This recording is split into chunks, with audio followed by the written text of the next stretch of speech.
Throughout history, some military decisions have changed the fate of entire nations for the worse. Today, we're looking at 5 of the biggest military blunders ever made. In June 1941, despite having a non-aggression pact with the Soviet Union, Nazi Germany launched Operation Barbarossa, the largest land invasion in history. We'll take Moscow before winter! This'll be over in a few weeks! Are you sure? Russia's kinda huge. Relax! They'll collapse before we even break a sweat! But Germany underestimated 3 things: the enormous size of the Soviet Union, the determination of the Red Army, and the brutal Russian winter. Temperatures dropped below minus 40 degrees, freezing soldiers who weren't prepared for the cold. Okay, nobody told me winter was this cold. Welcome to Russia. Operation Barbarossa became a turning point in World War II and one of the greatest strategic mistakes in modern military history. More than a century before Hitler made the same mistake, Napoleon Bonaparte did it first. In 1812, he marched into Russia with the largest army Europe had ever seen, over 600,000 soldiers.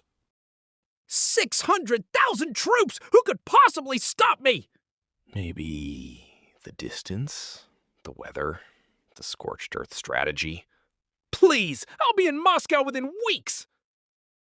But the Russians refused to fight on Napoleon's terms. Instead, they retreated, burned their own cities, and left nothing behind for the French army.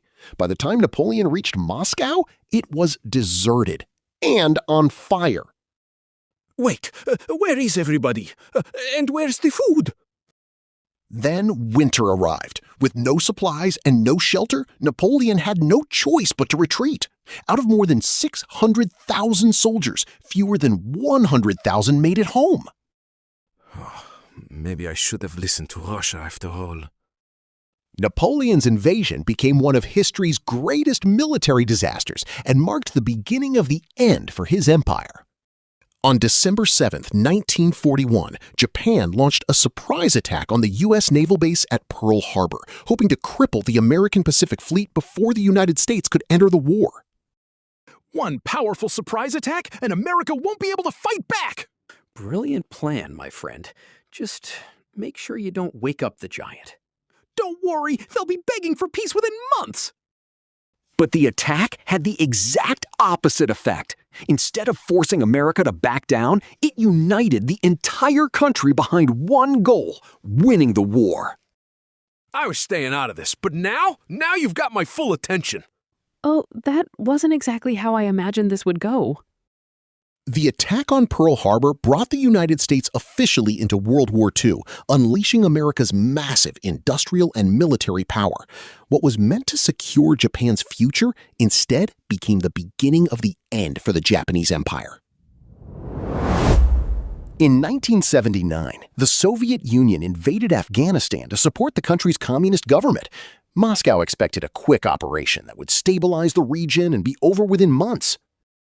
We'll go in, secure the government, and be home before you know it. Good luck, buddy. Mountain wars have a way of lasting longer than expected. Please, this'll be easy. Instead, the Soviets found themselves fighting a long guerrilla war against Afghan resistance fighters backed by foreign support. The conflict dragged on for nearly a decade, draining Soviet resources and morale.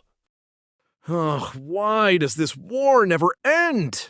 Told you, mountains don't surrender. The war became the Soviet Union's own Vietnam, costing billions of dollars, thousands of lives, and weakening the Soviet system.